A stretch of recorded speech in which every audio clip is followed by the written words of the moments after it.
How to use text-to-speech on TikTok. Let's get started. Launch your TikTok app. Make sure you have already logged into your account. You will land to the For You page. Now at the bottom, you're going to find different options. Head towards this plus option. Click on it. With that, your camera will open up. Now you can go ahead and select the video or you can shoot the video. For now, I will be selecting video from the gallery. Once you select the video, at the right corner, you're going to find different options. Click on that drop down. With that, you will see this option of text. You have to click on it. Now go ahead and type in the text that you want to convert to the speech. After you type in the text, you are able to select the font as well.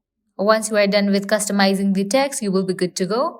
Now you can paste the text and then click on it. You will get this option of text to speech. You have to click on it. And with that, this text will be converted to the speech. Also, you are able to select duration for this text. Click on set duration. From here, you can select the duration for this text. Once you are done, click on this icon. Now you can click on the option of next. From this page, you can customize other settings, such as you can tag people, add link. Once you customize all these settings, click on post. So that's all for this video. This is how you can use text-to-speech on TikTok. At the end, if you guys find this video helpful, don't forget to like, share and subscribe to our channel. Thank you.